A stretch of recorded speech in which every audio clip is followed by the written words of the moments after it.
খেয়াল করবেন এই যে সূর্যটা, এটার চারপাশে দেখেন যে বলের মতো কতগুলা ছোট ছোট নানা সাইজের কিন্তু গ্রহ ঘুরছে। যেমন আমাদের পৃথিবী একটা, সেটাও ঘুরছে কিন্তু।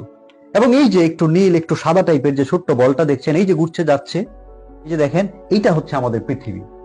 এই বেচারা এই সূর্যটার চারপাশে ঘুরছে এবং একবার চক্কর দিতে প্রায় 1 বছর সময় প্রয়োজন। এবং এই ঘুরতে গিয়ে তার নিজস্ব পজিশনের কারণে আমরা মূলত এক এক সময় শীতকাল, কোথাও আবার গ্রীষ্মকাল, এই ধরনের ঋতুর পরিবর্তন গুলো দেখি। এবং এই যে যুদ্ধ, মারামারি, রাজনীতি, অর্থনীতি, প্রেম, ভালোবাসা যা কিছু হচ্ছে, সবকিছু ঘটছে এই ছোট্ট বলটার ভিতরে, এই পৃথিবীটার ভিতরে। ধরেন প্রায় 60টা মহাদেশ, 5টা মহাসাগর। আমি আছি জার্মানিতে, আপনারা আছেন প্রায় 8,000 কিলোমিটার দূরে একেবারে বাংলাদেশে। তারপর ওইদিকে অস্ট্রেলিয়া, এইদিকে আবার কানাডা, আমেরিকা, ওইদিকে প্রশান্ত মহাসাগর, আটলান্টিক মহাসাগর, আফ্রিকা, কত মরুভূমি, সবকিছু মিলিয়ে যা কিছু আছে হচ্ছে, সবকিছু আছে হচ্ছে যে এই ছোট্ট বলটার ভিতরে। এবং এই ছোট্ট বলটা মানে আমাদের এই পৃথিবীটার আয়তন প্রায় 51 কোটি বর্গ কিলোমিটার। এই 51 কোটি বর্গ কিলোমিটার পৃথিবী, প্রায় গুনে গুনে 13 লক্ষ পৃথিবী আপনি এই সূর্যটার ভিতরে ঢুকাই দিতে পারবে। এত বড় হচ্ছে এই সূর্যটা। এখন আমাকে অনেকেই বলে যে সূর্যটা যদি এত বড় হয়, আমরা তো সকালবেলায় দেখি কোথায় একটু ছোট্ট একটা বলের মতো উঠছে, আবার সন্ধ্যাবেলায় ডুবে যাচ্ছে, এত বড় তো মনে হয় না। মনে হয় না, কারণ হচ্ছে এই সূর্যটা আপনার কাছ থেকে 15 কোটি কিলোমিটার দূরে আছে। আপনারা যারা বিমানে ভ্রমণ করেন, হাই অ্যালটিটিউড, ধরেন 33,000 ফিট বা আরো বেশি, 10 থেকে 12 কিলোমিটার উপর দিয়ে যখন বিমানটা যায়, জানালা দিয়ে নিচে তাকাবেন, মানুষগুলো দেখবেন যে ছোট ছোট পিঁপড়ার মতো মনে হয় চলছে, যেন কোন একটা শহরের দিকে তাকাইলে মনে হয় কতগুলা পিঁপড়া একসাথে জড়ো হয়ে আছে, মাত্র 10 থেকে 12 কিলোমিটার উপরে। আর এই সূর্যটা আপনার কাছ থেকে, আমার কাছ থেকে 15 কোটি কিলোমিটার দূরে। এবং এটার উপরে তাপমাত্রা হচ্ছে প্রায় 6,000 ডিগ্রি সেলসিয়াস, এবং এটার ভিতরের তাপমাত্রা হচ্ছে 1.5 কোটি ডিগ্রি সেলসিয়াস। অর্থাৎ এই সূর্যটা 1.5 কোটি ডিগ্রি তাপমাত্রায় তার নিজের ভিতরটা জ্বলছে এবং পুড়ছে। এবং এই পুরার ফলে যে আলো তৈরি হয়, যে তাপমাত্রা, সেইটা আমরা পৃথিবীতে পাই, যেটা আমাদের শক্তির উৎস। এই সূর্যটাকে কেন্দ্র করে এই মূলত আপনার মার্কুরি, ভেনাস, আর্থ, মার্স, জুপিটার, স্যাটার্ন, এই যে প্রায় 8টা গ্রহ আমাদের, এগুলো সব ঘুরছে। এবং এই যে ঘুরছে নির্দিষ্ট দূরত্বে, এইটাকেই আমরা বলছি সূর্য সহ সবকিছুকে আমাদের সৌরজগৎ বা সূর্যের জগৎ। এই সূর্যটা আবার অবস্থান করছে মিল্কি ওয়ে গ্যালাক্সিতে।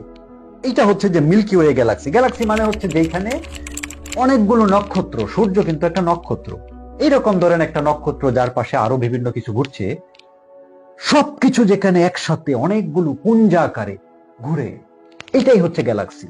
এবং এইটা হচ্ছে যে আমাদের মিল্কি ওয়ে গ্যালাক্সি, যেখানে প্রায় বলা হয় যে 100 বিলিয়ন থেকে প্রায় 400 বিলিয়ন পর্যন্ত সূর্যের মতো এরকম নক্ষত্র আছে, এবং এগুলো চক্রাকারে ঘুরছে। 1 বিলিয়ন মানে হচ্ছে 100 কোটি, তার মানে 100 বিলিয়ন মানে 10,000 কোটি, এবং 400 বিলিয়ন মানে 40,000 কোটি।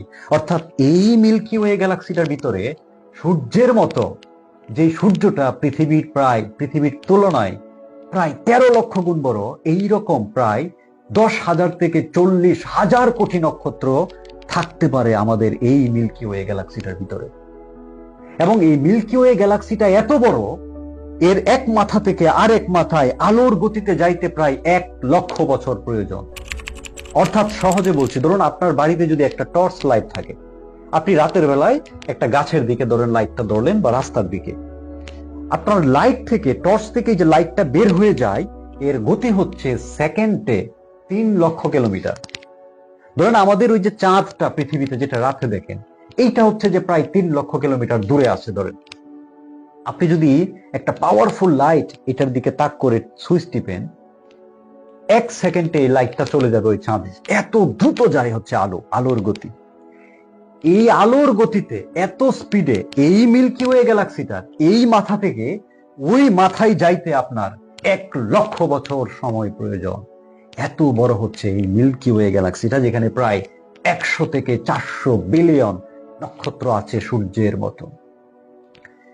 এইবার আপনাদেরকে আমি এমন একটা ডেঞ্জারাস কথা বলবো যেটা অবিশ্বাস্য। সেটা হলো, এই যে এতগুলো অসংখ্য নক্ষত্র নিয়ে আমাদের এই মিল্কি ওয়ে গ্যালাক্সি, এইখানে একটা নক্ষত্র আছে যেটার নাম হচ্ছে স্কুটি। এই যে নক্ষত্রটা দেখছেন, এইটা হচ্ছে স্কুটি নক্ষত্র, যেটা আমাদের এই পৃথিবী থেকে ৯,৫০০ আলোকবর্ষ দূরে। অর্থাৎ পৃথিবীতে দাঁড়ায় আমি যদি এখন ওই স্কুটি নক্ষত্রটার দিকে লাইট ধরি, তাহলে সেকেন্ডে ৩,০০,০০০ কিলোমিটার বেগে ওখানে পৌঁছাইতে ৯,৫০০ বছর সময় লাগবে। এত দূরে আছে এই স্কুটি নক্ষত্রটা আমাদের এই মিল্কি ওয়ে গ্যালাক্সির ভিতরে। এই স্কুটি নক্ষত্রটা এখন পর্যন্ত আমাদের জানা সবচেয়ে বড় নক্ষত্র। এবং এই যে সূর্যটা, যেটা প্রায় ১৩ লক্ষ পৃথিবীর সমান, এই সূর্যটার প্রায় ৫০০ কোটি সূর্যের সমান বড় হচ্ছে এই স্কুটি নক্ষত্রটা। একবার চিন্তা করেন যে এই যে বিশাল পৃথিবী, এরকম ১৩ লক্ষ পৃথিবী আপনি ঢুকাই দিতে পারছেন সূর্যটায়, এইরকম ৫০০ কোটি সূর্য আপনি ঢুকাই দিতে পারবেন ওই স্কুটি নক্ষত্রটার ভিতরে। এত বড় হচ্ছে স্কুটি নক্ষত্রটা, যেটাতে পৌঁছাইতে পৃথিবী থেকে সেকেন্ডে যদি ৩,০০,০০০ কিলোমিটার বেগে আপনি দৌড়াইতে পারেন, তারপরে আপনার ৯,৫০০ বছর সময় লাগবে ওইখানে পৌঁছাইতে, ওই নক্ষত্রটায়। এত বিশাল হচ্ছে এই নক্ষত্র। এবং এইটা তো আমি বললাম মাত্র একটা গ্যালাক্সির কথা, আমাদের মিল্কি ওয়ে, যেখানে ৪০০ থেকে ৫০০ বিলিয়ন নক্ষত্র এবং স্কুটির মতো এরকম ৫০০ কোটি বড় সূর্যের চেয়েও নক্ষত্র আছে, এরকম ছোট বড় অসংখ্য নক্ষত্র। এখন পর্যন্ত আমরা যতটুকু ধারণা করি যে এইরকম মিল্কি ওয়ে গ্যালাক্সির মতোই প্রায় ২ ট্রিলিয়ন, ১ ট্রিলিয়ন মানে ১,০০,০০০ কোটি, এরকম প্রায় ২,০০,০০০ কোটি গ্যালাক্সি আছে আমাদের এই যে মহাকাশ, মহাবিশ্ব, যেটা আমরা এখন পর্যন্ত জানি বা বুঝি, যেটা আপনারা রাতের আকাশে দেখেন, খোলা আকাশে। এই কথাগুলো আমি এতক্ষণ কেন বলছি জানেন?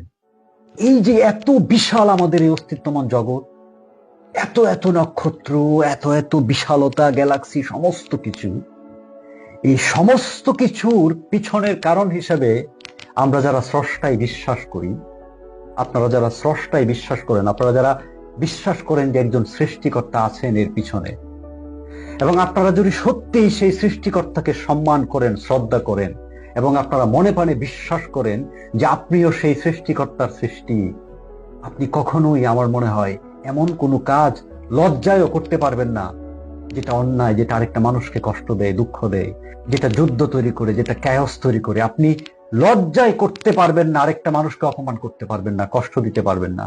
আপনি লজ্জায় রেগেও যেতে পারবেন না, কারণ আপনি যদি বুঝতে পারেন এই যে বিশালত্ব এই সৃষ্টি, যেটার একটা হচ্ছেন আপনি, এবং এইটার যিনি সৃষ্টিকর্তা, তাকে আপনি বিশ্বাস করেন, তাকে আপনি সম্মান করেন, তাকে আপনি মনে প্রাণে মনে করেন, তাকে শ্রদ্ধা করেন, এইরকম একটা বিশাল অস্তিত্বকে আপনি যদি শ্রদ্ধা করেন, আপনি কি করে অল্পতেই আরেকজনকে গালিগালাজ করতে পারেন, রেগে যেতে পারেন?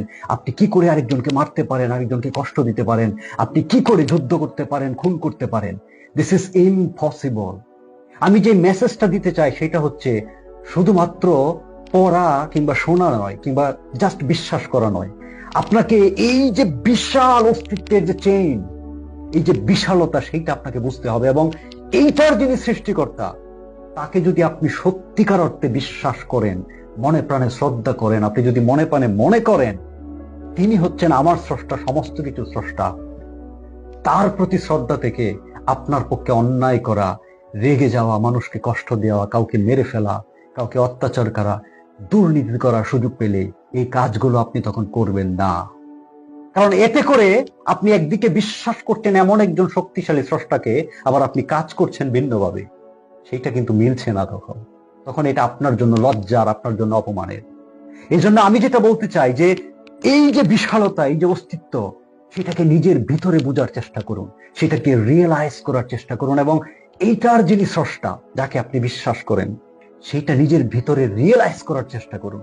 তখনই দেখবেন আপনি চুপ হয়ে যাবেন, আপনি শান্ত হয়ে যাবেন, এবং আপনি আরেকজনের ক্ষতি হোক, কিংবা আপনি রেগে গিয়ে কাউকে মেরে ফেলা, যুদ্ধ করা, কারো ক্ষতি করা, মানে এক ধরনের বিশৃঙ্খলা তৈরি করা, আপনার মন তখন সেটা সাই দিবে না, বলবে যে দাঁড়াও, তুমি তো সেই সৃষ্টিকর্তায় বিশ্বাস করো যিনি এই মাপের হতে পারে।